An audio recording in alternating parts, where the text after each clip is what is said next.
Hello guys, आज से मैं आपको कराऊंगा सीटेट जैन 2024 मैथ की मैराथन क्लासेस जो पेपर 1 एंड पेपर 2 दोनों के लिए इंपॉर्टेंट है। इससे पहले मैं आपके लिए मैथ की चैप्टर वाइज क्लासेस करा चुका हूं, जिसका मैंने एक प्लेलिस्ट बना रखी है CTET Jain 2024 math chapter wise classes करके। तो वहाँ से आप वो सारी वीडियोज फाइंड कर सकते हैं। मैंने मैराथन क्लासेस में जो भी क्वेश्चन लिए हैं वो सभी चैप्टर से लिए हैं, क्योंकि मैं जो भी मैराथन क्लास कराऊँगा वो आपके दोनों पेपर के पर्पज़ से काफ़ी इंपॉर्टेंट है। तो वीडियो को लास्ट तक देखते रहिएगा और चैनल को सब्सक्राइब जरूर कीजिएगा ऐसे ही शानदार क्लासेस के लिए। तो चलिए क्वेश्चंस को देखते हैं और आज की क्लास को स्टार्ट करते हैं। क्वेश्चन नंबर 1 हमें दिया है, रवि के पास 3 दर्जन चॉकलेट हैं। उसने उनका 1/3 भाग अपने पड़ोसी को, 1/6वां भाग रेहाना को और 1/4 भाग अपनी बहन को दे दिया। अब उसके पास कितनी चॉकलेट बची हैं? ठीक है, तो इस क्वेश्चन में हमें करना क्या होता है, हमें स्टार्टिंग से देखना है। इसने बोला 3 दर्जन चॉकलेट थी उसके पास, तो 1 दर्जन में कितनी 12 चॉकलेट होंगी। अब उसके पास 3 दर्जन है तो मल्टीप्लाई बाई 3 से करा देंगे हम यहाँ। तो टोटल उसके पास कितनी चॉकलेट है? 36 चॉकलेट थी। अब इन 36 जो चॉकलेट है इसको उसने डिवाइड किया। कैसे?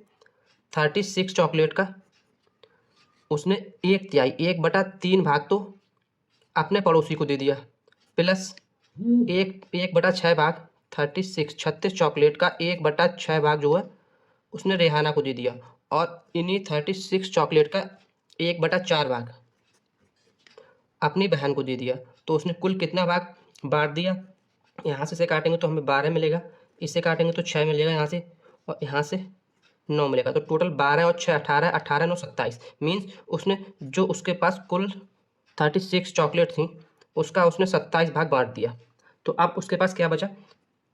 36 में से 27 जाएंगे तो कितना 9, मतलब 9 भाग उसके पास बचा। जो 9 चॉकलेट है वो रवि के पास बची। तो यही इस क्वेश्चन का आंसर होगा, ऑप्शन नंबर ए। क्लियर है ना? वीडियो को लाइक कीजिए, शेयर कीजिए और चैनल को सब्सक्राइब जरूर कीजिए ताकि ऐसी शानदार वीडियो मैं आपके लिए कराता रहूँ। तो चलिए देखते हैं क्वेश्चन नंबर 2। क्वेश्चन 2 में हमें दिया है 3 चौराहों की ट्रैफिक लाइट प्रत्येक 1 मिनट 75 सेकंड और 90 सेकंड बाद बदलती हैं। यदि वे एक साथ 7:50 AM पर बदलें तो वे पुनः एक साथ कब बदलेंगी, ये हमें निकालना है। यहाँ पर ये जो 60 मिनट इसने दिया है, अगर इसको 1 मिनट दिया है, 1 मिनट में कितने हमारे होते हैं 60 सेकंड। इन्हें मैंने सेकंड में क्यों कन्वर्ट किया, क्योंकि हमें जो आगे दिया है वो सेकंड में वैल्यू दी है, 75 सेकंड में दिया और 90 भी सेकंड्स में दिया। करना क्या होता है इस टाइप के क्वेश्चन में, जो भी हमें टाइम दिया है इनका हम निकालते हैं एलसीएम। तो चलिए इनका एलसीएम निकालते हैं, तो कैसे निकालेंगे हम? अगर 60 के हम फैक्टर करेंगे तो हमें फैक्टर क्या मिलेंगे? 60 हमारा 2 से कट जाएगा 30 मिलेगा, फिर 2 से कट जाएगा 15 मिलेगा, अब 3 से कटेगा, फिर 5 से कटेगा। 75 को देखते हैं हम, ये हमारा 3 से कटेगा 25 मिल जाएगा, फिर 5 से कटेगा और फिर 5 से कटेगा। एंड 90 को हम देखते हैं तो ये हमारा 2 से कटेगा 45 मिलेगा, फिर 3 से कटेगा तो 15 मिलेगा, फिर 3 से कटेगा और 5 से कटेगा। अब एलसीएम लासा निकालने की ट्रिक क्या होती है, ये मैंने जो प्रीवियस जो आपको वीडियो कराई है चैप्टर वाइज एलसीएम की, उसमें मैंने आपको बताई है। यहाँ से जो भी कॉमन होता है एटलीस्ट 2 में कॉमन हो वो हम पहले छांटते हैं। एक ये कॉमन है, 2 इसमें भी कॉमन है, तो हमने 2 लिख लिया। नेक्स्ट 3 पे आते हैं तो 3 यहाँ कॉमन है, यहाँ कॉमन है, यहाँ कॉमन है, 3 उठा के लिख लिया हमने यहाँ, मतलब एटलीस्ट 2 में कॉमन होना चाहिए। 5 देखते हैं, 5 हमारा एक ये कॉमन हो गया यहाँ यहाँ, तो 5 भी यहाँ लिख लिया। पहले हम कॉमन लिख लेते हैं, उसके बाद जो बचता है वो सारा लिख लेते हैं। बचा का एक 2 रह गया, एक ये 5 रह गया और एक ये 3 रह गया। बस इनको मल्टीप्लाई करा लेंगे, जो हमें मिलेगा वो इन तीनों का एलसीएम होगा। तो यहाँ से 5 तियाँ 15, 15 दूनी 30, और ऐसे 5 तियाँ 15, 15 दूनी 30, मतलब 30 गुणा 30, तो 3 तियाँ 9। कितना मिला एलसीएम हमें? 900 सेकंड्स। ये हमें मिल गया एलसीएम। अब हमें सेकंड्स में मिला, लेकिन हमें मिनट में निकालना है, तो मिनट के लिए हम क्या करेंगे? 1 मिनट में हमारे कितने सेकंड्स होते हैं? 60, तो 60 से कर देंगे इसे डिवाइड। तो हमें यहाँ से क्या मिलेगा? 0 से 0 कटेगा और 15 मिनट, क्योंकि 60 से डिवाइड करें तो मिलेगा 15 मिनट। अब एक साथ वो 7:50 AM पर बदली थी, अब वो कब बदलेंगे? तो इस 7:50 में जब हम प्लस करेंगे 15 मिनट तो कितना हमें मिल जाएगा? 8:05 AM, जो हमारा क्या होगा इस क्वेश्चन का answer, option number C. Clear है ना? इस क्वेश्चन को आप एग्जाम में इसी तरह से करेंगे, बस एलसीएम आप ऐसे ही फाइंड करें। ये एलसीएम निकालने का बेस्ट मेथड है और एक अच्छा क्वेश्चन है जो एग्जाम में आने की पॉसिबिलिटी है। नेक्स्ट क्वेश्चन नंबर 3 हमें दिया है, एक गांव की कुल जनसंख्या 78,692 है। इनमें से 29,642 पुरुष और 28,167 महिलाएं हैं तथा शेष बच्चे हैं। तो बच्चों की संख्या बतानी है क्या होगी। तो ये सिंपल सा क्वेश्चन है और इसी टाइप का क्वेश्चन आपको सीटेट एग्जाम में देखने को मिलेंगे। कुल जनसंख्या ये है, अगर इसमें से हम पुरुष और महिलाओं की संख्या माइनस कर दें तो हमें क्या मिल जाएगा, बच्चों की संख्या है। तो बस यही हमें करना है, इन दोनों को जब हम ऐड करेंगे तो ऐड करके हमें क्या मिलेगा, जब पुरुष और महिलाओं की संख्या को जब ऐड करेंगे तो हमें क्या मिलता है, 7 और 2 9 और 6 और 4 10 का 0, 1 और 6, 1 और 6 7 और 1 8 और 8 और 9 17 के साथ हासिल 1 और 2 और 2 4 और 1 5, हमें 57,809 ये क्या मिला, कुल पुरुष और महिलाओं की संख्या है। क्या मिल गया, पुरुष प्लस महिलाएं संख्या हमें ये मिल गई, पुरुष प्लस महिलाओं की। निकालना बच्चों की संख्या है, तो जब इसमें से हम इस संख्या को माइनस कर देंगे तो हमें क्या मिलेगा, शेष बच्चों की संख्या। तो चलिए माइनस करके देखते हैं क्या मिलेगा हमें। 78,692 में जब माइनस करेंगे हम 57,809 तो क्या मिलता है, जब 12 में से 9 जाएगा 3 मिलेगा। तो 3 तो इन सभी के ऑप्शन के लास्ट में है, तो यहाँ से हमें क्लियर नहीं होगा कौन सा ऑप्शन इसका आंसर होगा। यहाँ पे हो जाएगा 8, फिर यहाँ पे 16, 16 में से 8 जाएगा, फिर से 8 मिलेगा। यहाँ हमारा 7 आ जाएगा, 7 में से 7 जाएगा 0 मिलेगा, और 7 में से 5 जाएगा 2। तो 20,883 ये हमारी क्या होगी, बच्चों की संख्या। ऑप्शन नंबर ए ये हमारा इस क्वेश्चन का आंसर हुआ। क्लियर है ना। ये देखते हैं नेक्स्ट क्वेश्चन। क्वेश्चन नंबर 4 हमें दिया है 10 इकाई 10 दहाई प्लस 10,000 बराबर है। ये क्वेश्चन सीटेट एग्जाम में काफ़ी देखने को मिलता है, या तो आपको ऐसी संख्या दी होगी या फिर यहाँ पे कुछ डिजिट चेंज कर दिए होंगे। तो और सिंपल सा क्वेश्चन है, इसमें करना कुछ नहीं होता है। बस अगर ऐसा क्वेश्चन मिले तो हम करेंगे क्या, 10 दिया है तो हम इस 10 को यहाँ लिखेंगे इंटू मल्टीप्लाई इकाई, इकाई हमारी 1 होती है, प्लस का साइन लगाएंगे। ये वाला 10 हम यहाँ पे नोट डाउन करेंगे, गुणा दहाई 10 से फिर मल्टीप्लाई करा देंगे क्योंकि दहाई 10 की होती है हमारी। सेम ऐसे ये 10 वाला ऐसे लिखा हमने यहाँ पे प्लस का साइन लिख कर, और 1000 1000 से इसमें हमने मल्टीप्लाई करा दी। आपको कुछ भी यहाँ पे संख्या मिले, आपको बस यही एक प्रोसेस करना है। आगे वाले लिख के पीछे जो भी लिखा है यहाँ पे बस उतने से इसमें मल्टीप्लाई कराते जाना है। अब यहाँ से हमें क्या मिलेगा, ये हमें 10,000 मिल जाएगा, ये 10 दहाई के 100 मिल जाएगा, और ये 10 मिल जाएगा। तो 10,000 और प्लस 110, तो ये कितना हमारा आंसर होगा, 10,110। ये हमारा क्या होगा इस क्वेश्चन का answer, option number B.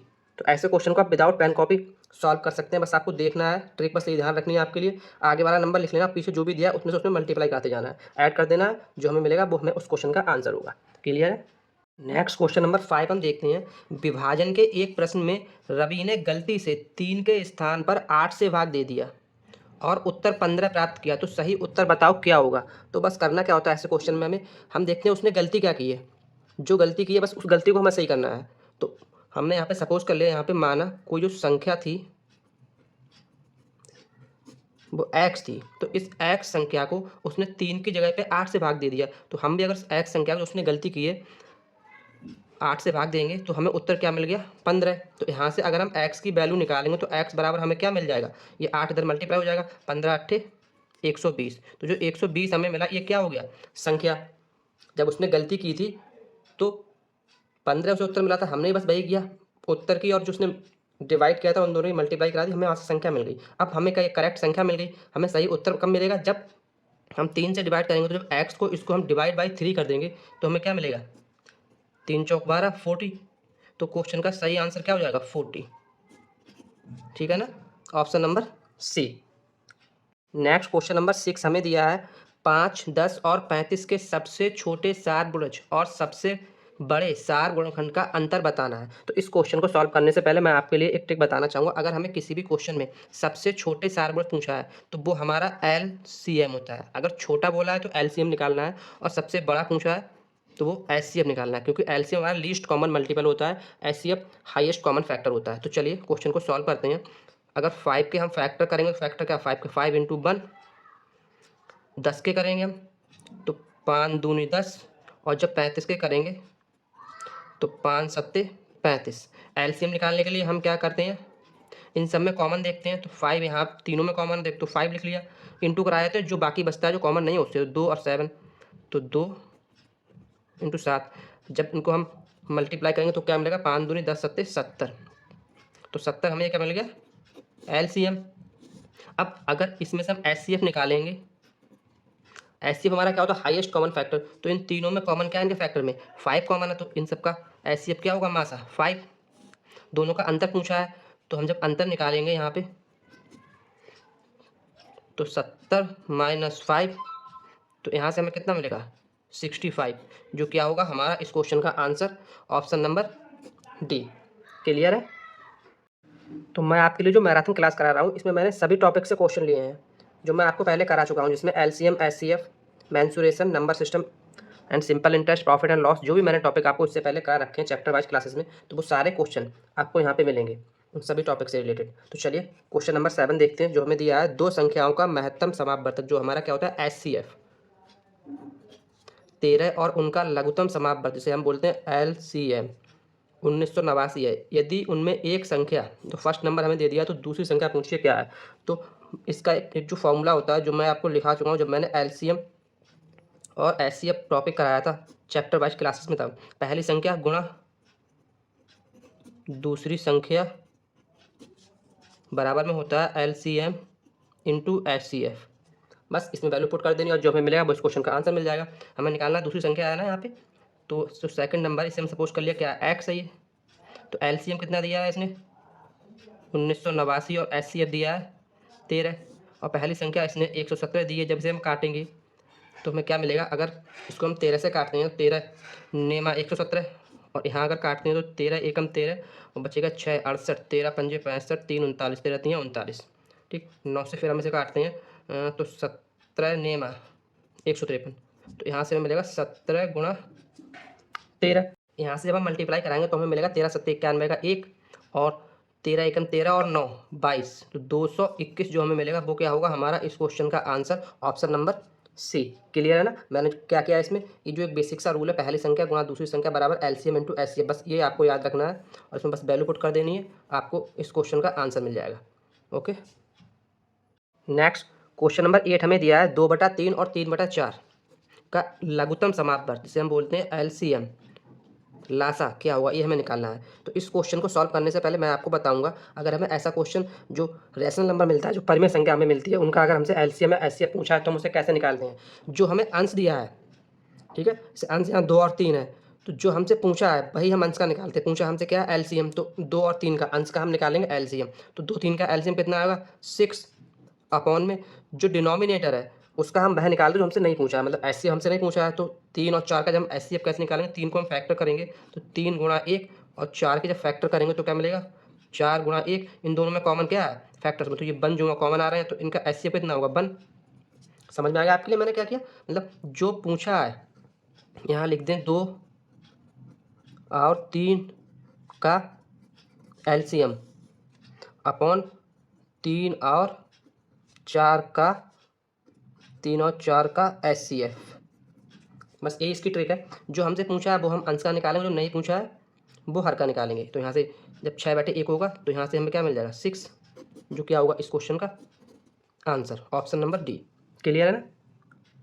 Next question number 9 हमें दिया है 5 रुपये के 6 केले की दर से खरीदे हैं और 6 रुपये के 5 की दर से बेचने पर कितने प्रतिशत लाभ हुआ, ये हमें निकालना है। तो ऐसे क्वेश्चन में हम करते क्या हैं, इसने क्या किया केले खरीदे हैं, तो इसने 6 केले खरीदे हैं कितने के 5 रुपये के, तो यहाँ से एक केला कितने का पड़ा 5/6 रुपये का, ये तो हमारा क्या होगा सीपी। सीपी हमारा क्या होता है कॉस्ट प्राइस। अब 6 रुपये के 5 की दर से बेचे, तो यहाँ हमारा एसपी सेलिंग प्राइस क्या हो जाएगा, 5 केले बेचे कितने रुपए की 6 की दर से, तो एक केला कितने का बेचा 6/5 रुपये का। क्लियर है ना आपको। ये हमारा सीपी है कॉस्ट प्राइस खरीदना, और सेलिंग प्राइस एसपी। प्रॉफिट कितना हुआ, अगर हम यहाँ से प्रॉफिट निकालते हैं तो प्रॉफिट हमारा क्या होता है selling price minus cost price, ठीक है। प्रॉफिट यही होता है selling price minus cost price. तो यहाँ से हम सॉल्व करेंगे तो हमें क्या मिलेगा 6 छंग 36 5 25, तो 36 में से 25 जाएगा तो 11/5 छक्का 30, मतलब 11/30 रुपये का उससे प्रॉफिट हो रहा था एक केले पे। तो निकालना हमें क्या है परसेंटेज प्रॉफिट, केवल प्रॉफिट नहीं निकालना है, क्वेश्चन को ध्यान से पढ़ना है। उसने पूछा कितने प्रतिशत लाभ होगा, तो परसेंटेज प्रॉफिट निकालने का फॉर्मूला हमारा क्या होता है वो मैं आपको बताऊंगा। अगर किसी भी चीज़ का परसेंटेज प्रॉफिट निकालना है तो वो फॉर्मूला हमारा होता है profit upon C P into 100। क्या होता है? Profit upon C P into 100। इससे हम क्या निकालते हैं? Percentage profit. तो चलिए परसेंटेज प्रॉफिट निकालते हैं। परसेंटेज प्रॉफिट, प्रॉफिट हमें कितने का हुआ है? 11/30 का। किस पे हुआ है? सी पी पे। कॉस्ट प्राइस हमारा कितना है? 5/6। तो जब 5/6 यहाँ लिखेंगे तो अपॉन अगर उल्टा होकर लिख जाएगा 6/5 इंटू 100 से सॉल्व करेंगे तो हमें क्या मिलेगा? 6 एकम 6 और 6 पंजे 30, 55 25 और 25 चौका 100।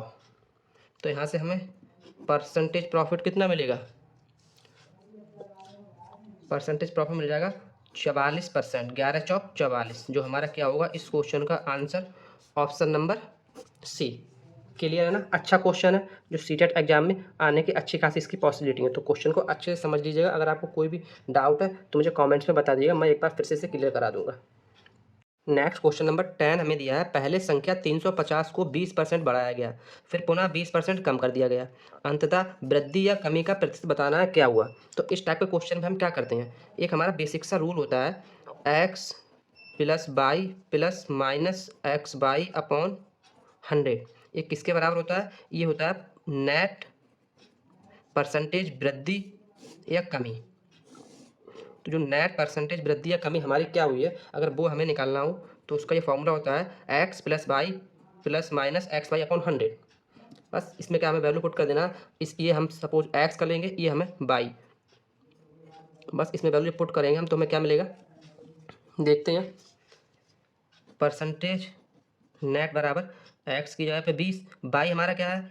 कमी हो रही है ना, कम, तो बाई 20% मतलब कमी, माइनस, बस यहाँ पे बस यही हमें ध्यान रखना, अगर कमी है तो वो माइनस के साइन में लेकर चलेंगे और प्रॉफिट है तो हम प्लस के साइन में लेकर चलेंगे। तो यहाँ पे -20 होगा, प्लस प्लस यहाँ पे सपोज कर लेंगे, और यहाँ जब हम +20 इंटू -20 लिखेंगे तो यहाँ पे हमारा क्या माइनस आ जाएगा ना, क्योंकि प्लस माइनस माइनस होता है मल्टीप्लाई में, तो माइनस यहाँ पे, और 20 400 अपॉन 100। तो इन 20 से तो 20 कट जाएगा, यहाँ दो जीरो कटेंगे, तो हमें मिलेगा क्या यहाँ पे? -4%। ये माइनस हमारा क्या शो कर रहा है? ये माइनस शो कर रहा है कि कमी हुई है, मतलब हानि हुई है। तो ऑप्शन नंबर बी क्या होगा वो हमारा इस क्वेश्चन का आंसर। माइनस ये बता रहा है कि हमें परसेंटेज लॉस हुआ है। ओके, क्लियर है ना? नेक्स्ट क्वेश्चन नंबर 11 हमें दिया है, मोहन ने एक कार 2.5 लाख में खरीदी, मतलब ये तो हमारा क्या होगा सीपी प्राइस, और 3,48,000 में बेच दी, तो ये हमारा क्या हो गया एसपी प्राइस। उसे कार पर कितने परसेंटेज लाभ हुआ ये हमें निकालना है। तो प्रॉफिट हमारा क्या होता है, अगर हम प्रॉफिट यहाँ पे निकालेंगे तो क्या होता है एसपी माइनस सीपी। एसपी हमारा 3,48,000 है और सीपी 2.5 लाख है, तो जब 3,48,000 में से 2.5 लाख माइनस करेंगे तो कितना मिलेगा?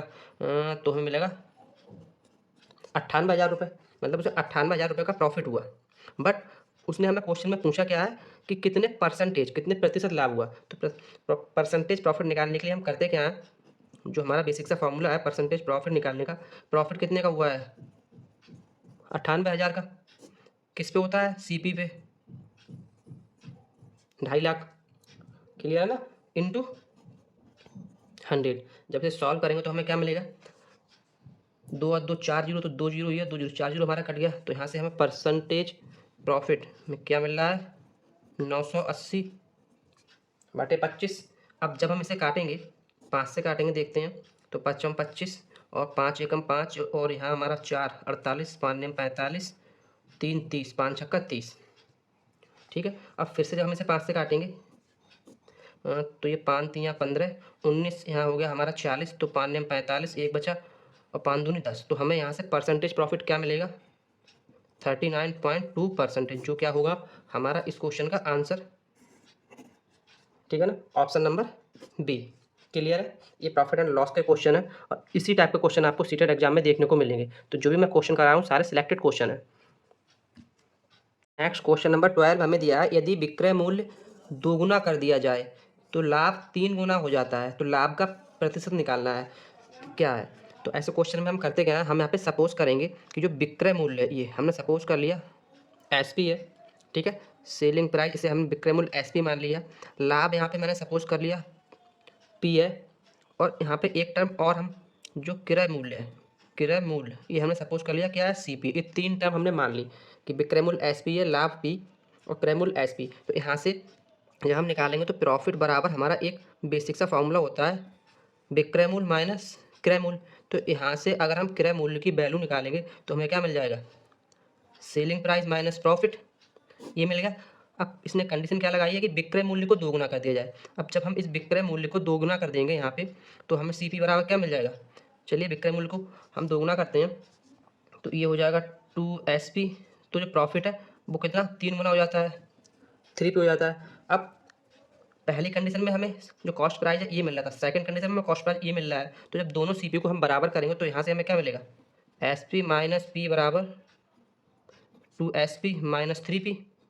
तो यहाँ से जब हम एस पी की वैल्यू निकालेंगे तो एस पी बराबर हमें मिल जाएगा, यहाँ पे ये 3P इस साइड आएगा और ये एक एस पी इधर जाएगा तो एस पी बराबर मिल जाएगा 2P। एस पी बराबर हमें क्या मिल गया 2P। अब यहाँ से हम इन किसी एक इक्वेशन हमारे पास ये है और एक इक्वेशन ये, अगर इन दोनों इक्वेशन में हमें सी पी की वैल्यू निकालनी है तो सी पी हमें क्या मिल जाएगा, एस पी बराबर 2P। जब इस इक्वेशन में पुट करेंगे तो 2P में से एक पी जाएगा तो क्या मिलेगा, सी पी बराबर हमें क्या मिल जाएगा P। ठीक है ना, सी पी की हमें वैल्यू मिल गई। निकालना क्या है, परसेंटेज प्रॉफिट। तो परसेंटेज प्रॉफिट निकालने को मैंने आपको बताया कभी भी परसेंटेज प्रॉफिट निकालना हो तो हम करते क्या है, यहाँ पे परसेंटेज प्रॉफिट बराबर होता है प्रॉफिट कितना पी है, ठीक है। यहाँ पे हम P1 मान लें, परसेंटेज प्रॉफिट हमने सपोज कर लिया, और सी पी कितना है, ये पी है इंटू 100, तो पी से पी कट जाएगा।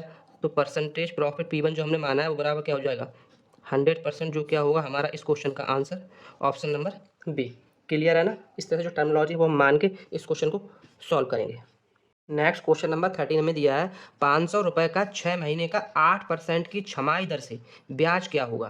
तो क्वेश्चन को बड़ा ध्यान से पढ़ना है, इसने क्या बोला है छमाही दर से, मतलब 6 महीने का 8% की छमाही दर से। तो 6 महीने की हमारी ये क्या हो जाती है एक छमाही, 6 महीने की हमारी छमाही होगी ना। अब अगर 500 रुपये का हम 1% निकालेंगे, इस 500 का अगर हम 1% ब्याज निकालेंगे तो कितना होगा, मैंने आपको परसेंटेज वाले टॉपिक में बताया है। अगर 10% निकालते हैं तो पीछे से 1 के बाद पॉइंट लगाते हैं, 1% निकालते हैं तो पीछे से 2 के बाद पॉइंट लगाते हैं। तो 1 2 2 के बाद यहाँ पॉइंट लगाएंगे तो 1% कितना हो जाएगा 5 रुपये, 1% होगा 5 रुपये। तो 8% कितना हो जाएगा, मल्टीप्लाई 8 से करा देंगे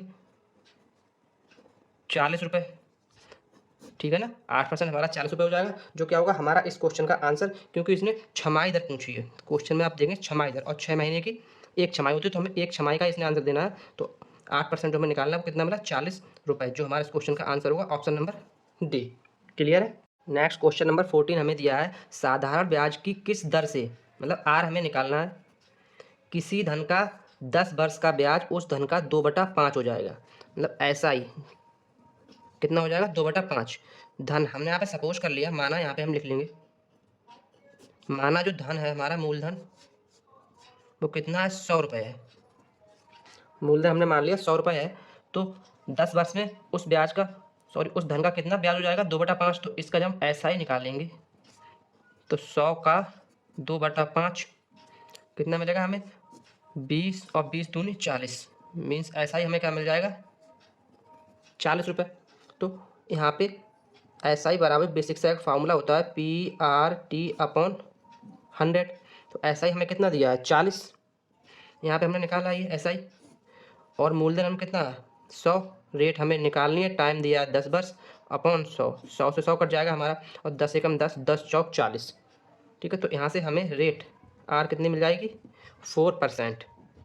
क्लियर है ना, जो क्या होगा हमारा इस क्वेश्चन का आंसर ऑप्शन नंबर ए।